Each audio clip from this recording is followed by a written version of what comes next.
네, 오늘 봉독한 말씀을 가지고 사랑은 하나님께 속한 것입니다 라고 하는 제목으로 말씀을 나누도록 하겠습니다.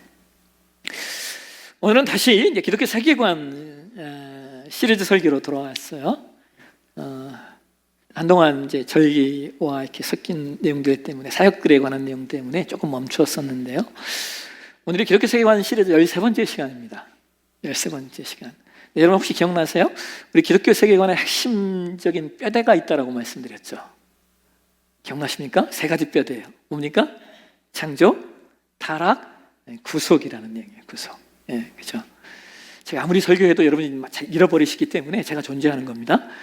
예, 그래서 이 창조, 타락, 구속이라고 하는 이 세 가지 내용의 기독교 세계관의 핵심인데, 우리가 지난 12번의 설교에서 창조와 타락에 대해서 말씀을 나눴고요. 이제 오늘부터는 구속에 관한 말씀으로 말씀을 좀 나누려고 합니다.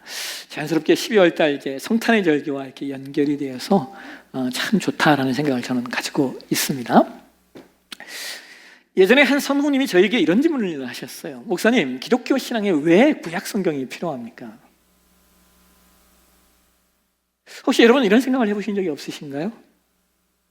그렇지 않습니까? 지금도 이스라엘 백성들은 예수님을 믿지 않고 있고 구약 성경만을 가지고 유대교라고 하는 신앙을 형성했는데, 왜 우리가 이스라엘 백성들이 믿고 있는 구약 성경의 내용을 계승하고 배워야 한다라고 하는 것이죠. 이스라엘 백성들이 믿고 있는 신앙의 내용과 지금 우리가 믿고 있는 신앙의 내용이 다른데, 왜 우리가 여전히 구약 성경을 읽고 있고 또 왜 이스라엘의 그 선조들의 역사를 또 배워야 하느냐라고 하는 것이죠. 여러분 그렇잖아요? 아브라함은 이스라엘 민족의 선조이고 우리가 그렇게 존경하는 요셉이나 모세나 다윗이나 모두 다 이스라엘의 선조 아닙니까?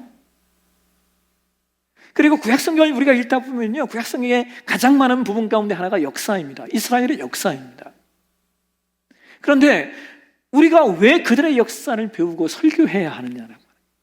실제로 오늘날요, 한 일단의 목사님들은요, 구약성경을 전혀 설교하지 않는 목사님들도 있습니다. 신약성경만 설교하는 목사님들도 있습니다. 여러분, 우리가 왜 구약성경을 하나님의 말씀으로 받는 것일까요? 여러 가지 이유가 있지만요, 가장 본질적인 이유는 구속사 때문입니다. 우리가 구약성경을 배우고 구약성경을 계승하는 이유는 하나님의 구원사가 구약성경을 통하여 신약으로 이어지는 역사를 담고 있기 때문이에요. 그래서 구약성경이 신약성경의 기초와 배경이 되기 때문입니다. 구약성경은 우리의 구원자이신 예수 그리스도께서 이 세상에 오시기 전에 오실 메시아에 대한 수많은 예언들을 담고 있습니다. 그렇기 때문에 구약성경은 예수님의 탄생과 예수님의 사역과 예수님의 고난과 예수님의 죽음과 예수님의 부활에 대한 신학적이고 역사적인 배경을 제공한다는 거예요.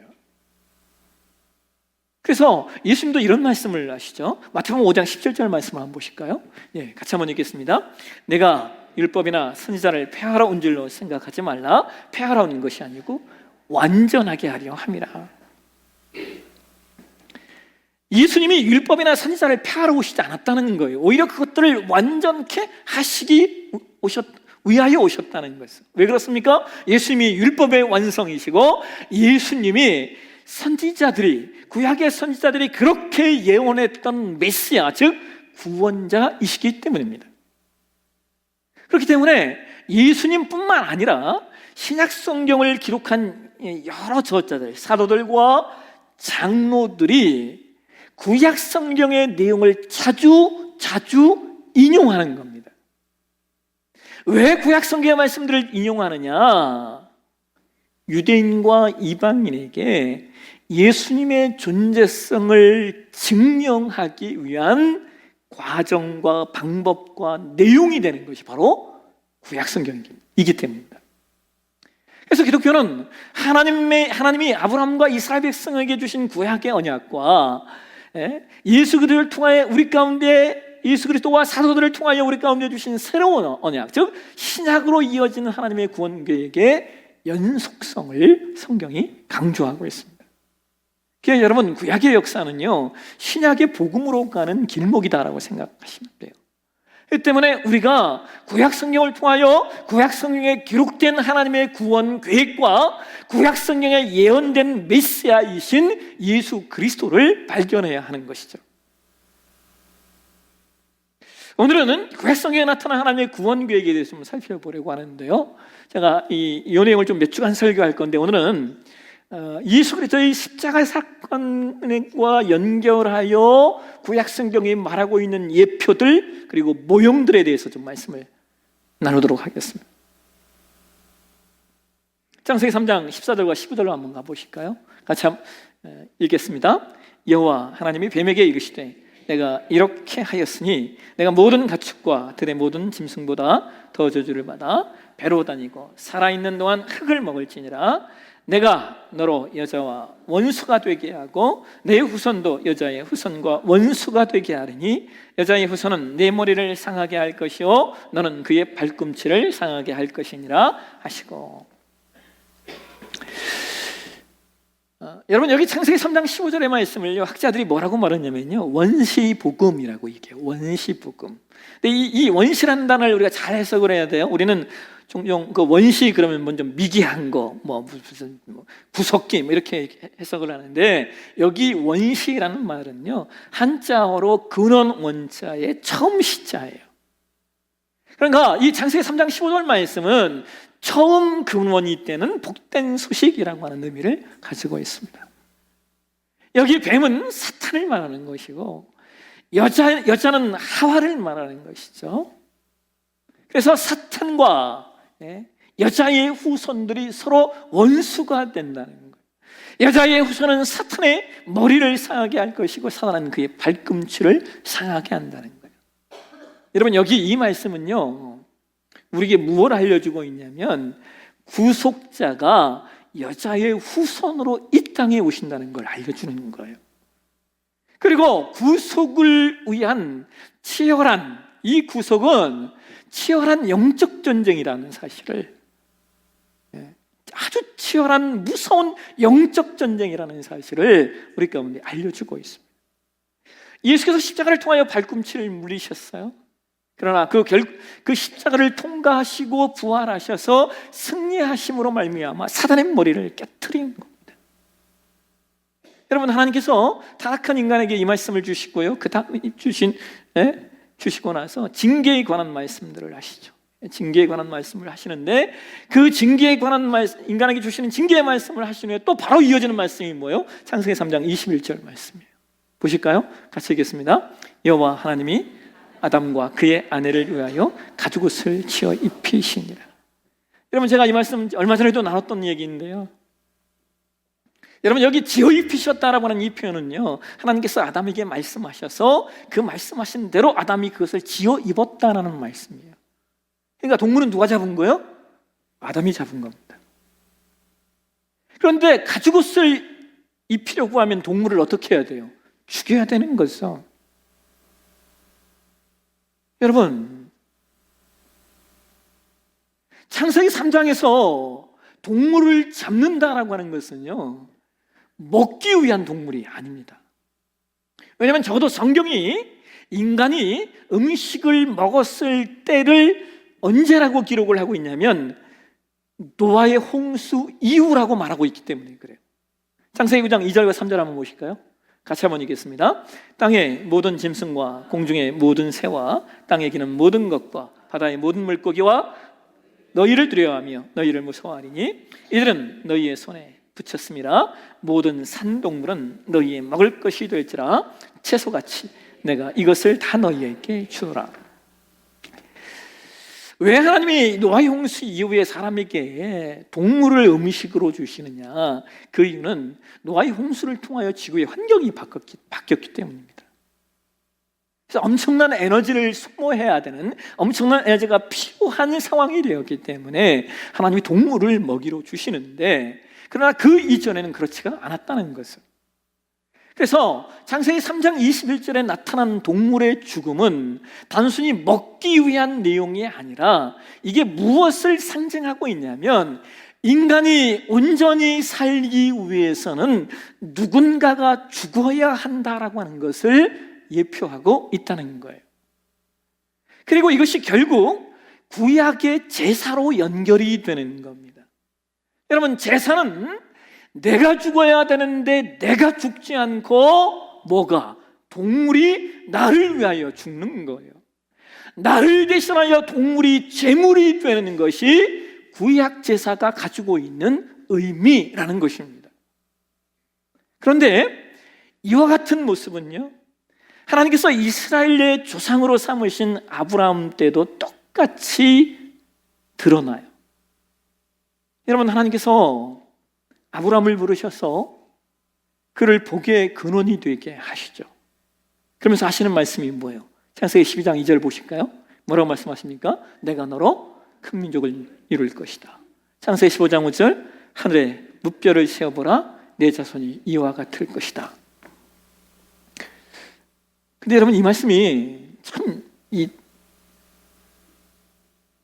얼마나 웃기는 말씀인 줄 아십니까? 왜냐면요, 하나님이 아브라함에게 하나님의 언약을 이어갈 아들을 한 명밖에 주시지 않았다는 거예요. 다른 아들이 없었냐? 아니요, 다른 아들이 있었죠.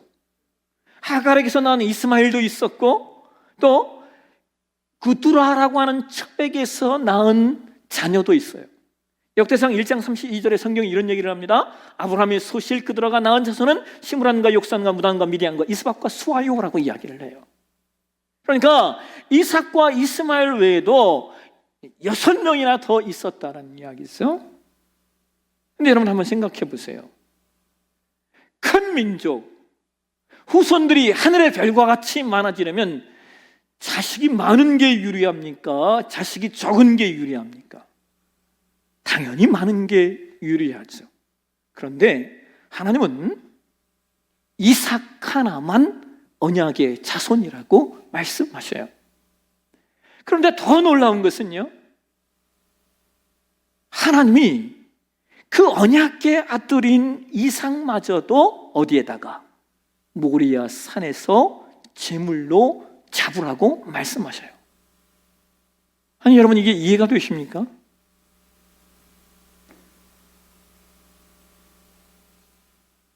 여러분, 이 사건이, 이 아브라함과 이삭의 그 모리아 사건이 말하고 싶은 것은, 아브라함의 믿음이 대단하다, 이거 있을 수 있죠. 그런데 그게 본질은 아닙니다.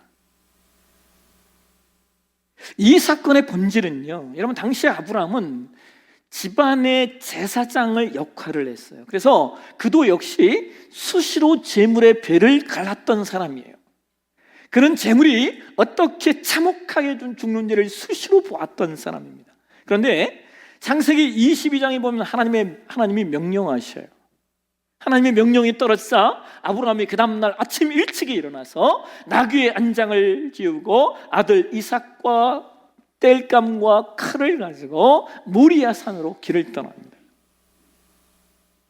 그런데 창세기 22장 4절에 보시면 성경이 이런 얘기를 해요. 한번 보실까요? 창세기 22장 4절 같이 읽겠습니다. 제3일에 아브라함이 눈을 들어 그곳을 멀리 바라본지라. 무슨 말이에요? 아브라함이 3일 동안 길을 갔다는 거예요. 자, 여러분, 3일의 이 시간이 짧습니까? 깁니까? 자신의 아들을 제물로 바치러 가는 여정이니, 여러분, 이 시간이 아브라함에게 얼마나 길었겠습니까? 근데 여러분, 재밌는 것은요, 성경이 그러한 시간 속에 있었던 시간 속에서 아브라함의 마음과 아브라함의 심리적 상태를 전혀 기록하고 있지 않다는 거예요. 성경에 그런 내용이 하나도 없어요. 여러분, 이런 거 기록될 수 있잖아요. 아브라함의 심정이 찢어질 것 같았다. 아브라함이 천국과 지옥을 오갔을 것이다. 뭐 아니면 이방인들이나 하는 그런 인신공양을 드리라는 하나님의 명령에 아브라함은 신앙적 번뇌를 가졌을 것이다, 뭐 이런 얘기들이 나와야 되는데 그런 내용이 하나도 없어요. 왜냐하면 모리아산 사건의 본질이 여기에 있기 때문에 그래요. 히브리서 11장 보실까요? 히브리서 11장 17절에서 19절 말씀 보면 같이 한번 읽겠습니다. 아브라함은 시험을 받을 때에 믿음으로 이삭을 드렸으니 그는 약속들을 받은 자로되 그 외아들을 드렸느니라. 그에게 이미 말씀하시기를 내 자손이라 칭할 자는 이삭으로 말미암으리라 하셨으니 그가 하나님이 능히 이삭을 죽은 자 가운데서 다시 살리실 줄로 생각한지라 비유컨대 그를 죽은 자 가운데서 도로 받은 것이니라. 여러분, 여기 19절에 이 비유컨대라고 하는 단어가 히브리 원어에 보게 되면 이 단어가 엔파라볼레라는 단어예요. 이 말은요, 비유 안에서라는 뜻이에요. 다시 말하면 아브라함의 모리아산 사건은 어떤 것을 비유로 담고 있다는 거예요. 근데 그 비유가 뭐예요? 죽은 자 가운데서 도로받는 것, 죽은 자가 살아나는 것을 말씀하고 있다는 것을. 그래서 창세기 22장의 모리아 사건을 통하여 성경이 우리에게 알려주고 싶은 것은 이 사건은 결국 예수 그리스도의 죽음과 부활을 예표하고 있다는 거예요. 성경은 이것을 말씀하고 싶어서 아브라함의 어떤 이 심리적 상태와 감정적 반응을 과감하게 생략해버리는 거예요. 요한복음 19장 17절 말씀을 한번 보실까요? 성경이 이런 얘기를 해요. 같이 한번 읽겠습니다. 그들이 예수를 맡음에 예수께서 자기의 십자가를 지시고 해골, 히브리 말로 골고다라 하는 곳에 나가시니. 여러분, 예수님께서 십자가에 못 박히는 장소가 어디입니까? 해골이라는 뜻을 가진 골고다라는 거예요. 이 골고다를 라틴어에서 칼바리아라고 불렀고, 이 칼바리아라고 하는 말에서 나온 단어, 영어 단어가 갈보리입니다. 그런데 재밌는 것은 신학자이며 교부였던 오리겐이 이런 말을 해요. 이 골고다가 아담의 무덤이 있던 곳이라는 거예요. 그리고 놀라운 사실은 이 예루살렘 성이 어디에 세워졌느냐? 역대하 3장 1절 한번 보실까요? 예, 같이 한번 읽겠습니다. 솔로몬이 예루살렘 모리아산에 여호와의 전 건축하기를 시작하니 그것은 전에 여호와께서 그의 아버지 다윗에게 나타나신 것이요 여부스 사람 오르난의 타작마당에 다윗이 정한 것이라. 자, 여러분, 예루살렘 성이 어디에 지어졌어요? 모리아산인 거예요. 그래서 여러분, 예수님이 십자가에 달리실 때 골고다로 올라가신 것은 뭐와 똑같은 거냐? 아브라함과 이삭이 모리아산으로 올라가는 장면과 똑같은 거예요. 그러므로 이삭의 모리아 사건은 아브라함이 칼을 들어 이삭을 죽이려 할 때 하나님께서 급히 나타나셔서 이삭을 대신할 어린 양을 하나님이 준비하셨던 것처럼 하나님께서 예수라는 어린 양을 우리의 구속을 위하여 준비하셨다라는 사실을 우리에게 알려주시는 거예요. 아브라함이 내 독자까지도 아끼지 않았던 것처럼 나는 내 독자 예수 그리스도를 아끼지 않고 너희를 위하여 주시겠다 하시는 그 언약을 우리에게 보여주신 사건이 모리아산 사건이라는 겁니다. 그러므로 여러분, 오늘 저와 여러분이 예수 그리스도를 통하여 받은 이 구원이 무엇인가를 우리는 명확히 아셔야 돼요. 이 구원은 어느 날 그냥 하루아침에 하늘에서 뚝 떨어진 게 아니에요. 저와 여러분이 하나님의 자녀가 되었다는 것은 하나님께서 낚시질 하다가 어쩌다 걸린 사람을 구원하는 게 아니에요. 하나님은 저와 여러분의 구원을 준비하셨고 그 구원의 과정을 실행하시면서 그것은 하나님의 영원한 계획이었고 하나님의 영원하신 뜻이었음을 신구약 성경 전체에서 우리에게 알려주고 있는 겁니다.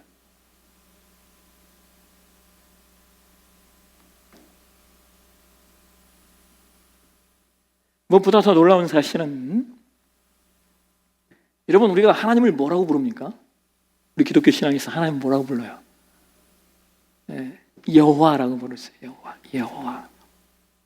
근데 이 여호와라는 말을 뭐라고 쓰냐면요, 히브리어 히브리어 자음 요드라는 단어와 해라는 단어, 와우라는 단어, 그리고 또 해라는 단어를 묶어서 써요. 네.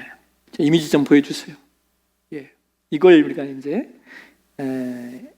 요드 해 와우 해를 붙여서 우리가 여호와라고 음역을 합니다. 물론 어떤 현대 학자들은요, 우리가 여호와라고 음역하는 것을 야훼라고 음역을 해야 된다라고 얘기하는 학자들도 있어요. 예, 여호와 혹은 야훼. 근데 여러분, 중요한 건 이거예요.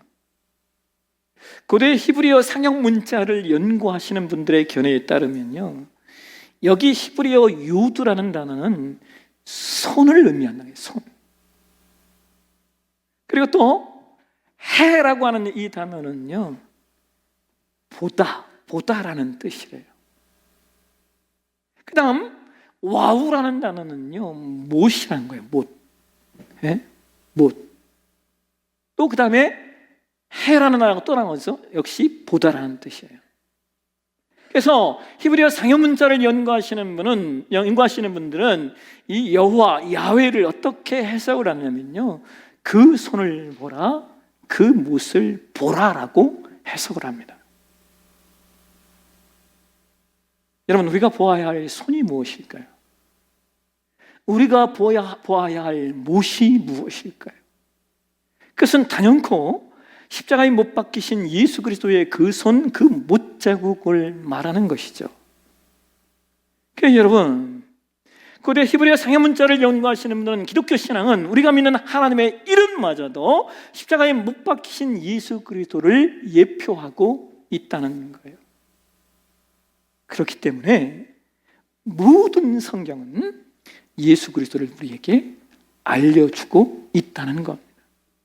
성경 어느 한 군데에 예수의 이름이 없는 곳이 없다는 거예요. 여러분, 분명한 건 이겁니다. 세상 그 어떤 종교에도요, 신이 인간을 위하여 희생하는 종교는 없습니다. 구약성경에 기록된 수많은 이방신들이 있죠. 그모스, 몰렉, 밀곰이라고 하는 이 신들은요, 인신 제사를 받는 신이었어요. 그런데 그모스, 몰렉, 밀곰이라는 이 신이 가장 기쁘게 받은 인신 제사가 뭔지 아세요? 유아, 아기를 제사로 드리는 거였습니다. 그런데 이것이 성경에만 있는 것이 아니에요. 여러분, 고대 아즈텍 문명과 마야 문명과 톨텍 문명을 살펴보면요, 인신 제사가 그대로 나타나고 있고요. 여러분, 그리스 신화에서도 여러분 아르테미스라고 하는 신이 인신 제사를 받는 신이라고 얘기했잖아요. 북유럽에서는 오딘이라는 신이 그랬고, 게르만족과 컬트족 역시 그 문화에서 인신 제사는 보편적인 문화였어요. 아시아권에서는, 중국에서는 하백이라는 신이 있었는데요, 황하의 신이라고 이야기해요. 그 신에게 인신제사를 드렸고, 인도에서는 칼리라고 하는 신과 두르가라고 하는 신이 있었는데, 이들은 여신입니다. 근데 이 여신들은 인신제물을 받는 신이었고, 필리핀과 인도네시아에서는 토지신과 건축신이라고 하는 신이 있었는데, 여러분, 토지신과 건축신? 별거 아닌 것 같죠? 아니요, 그렇지 않아요. 이 신들은 건물을 지을 때 이 토지신에게 건물의 기둥 밑에 사람을 제물로 드려야 하는 거예요. 토지를 쌓을 때 그 토지의 기반에 사람을 묻고 기반을 세우는 거예요. 여러분, 우리나라는 없었습니까? 우리나라도 있습니다. 대표적인 게 제주도죠. 제주도에 인신제사를 드리는 문화가 우리나라에도 역시 있었습니다. 세상에서 강력한 힘을 행사했던 모든 신들은 그 신을 섬기기 위하여 인간이 죽었어요. 그런데 기독교 신앙만큼은 신이 인간을 위하여 희생하는 거예요. 그렇기 때문에 우리가 기독교 신앙을 사랑의 종교라고 말하는 것이에요. 오늘 저와 여러분이 공독한 요한일서 4장 7절과 8절에 성경이 이런 얘기를 해요. 보실까요? 같이 읽겠습니다. 사랑하는 자들아, 우리가 서로 사랑하자. 사랑은 하나님께 속한 것이니 사랑하는 자마다 하나님께로부터 나서 하나님을 알고, 사랑하지 아니하는 자는 하나님을 알지 못하나니 이는 하나님은 사랑이십니다. 여러분, 하나님의 사랑은요, 얘들아, 서로 친하게 지내라, 서로 섬겨라, 서로 나눠라, 뭐 그 정도의 사랑이 아닌 거예요. 하나님의 사랑은 자신을 우리에게 주시는 사랑이에요. 우리의 구속을 위하여 성자 하나님이 인간이 되시고 우리의 구속을 위하여 그 하나님이 죽으시는 사랑이에요. 그래서 성경은 사랑은 하나님께 속한 것이다 라고 이야기하는 거예요. 사랑은 하나님께 속한 것이다. 사랑은 하나님께 속한 것이다. 사랑은 하나님께 속한 것이다. 왜? 예수님이 인간이 되셨고 인간을 위해 십자가에 죽으셨기 때문에 그래요. 그러니까 여러분, 저와 여러분이 진정한 성도가 되려면, 진정한 하나님의 백성이 되려면 우리가 이걸 체험해야 돼요. 하나님이 나를 얼마나 사랑하셨는가, 이걸 체험해야 돼요. 하나님이 나를 얼마나 사랑하셨는가, 죽을 만큼 나를 사랑하셨던 그 하나님의 사랑, 그 예수 그리스도의 은혜, 이거 체험하고 깨닫고 경험하는, 느끼는 저와 여러분이 되시길 주의 이름으로 축원합니다.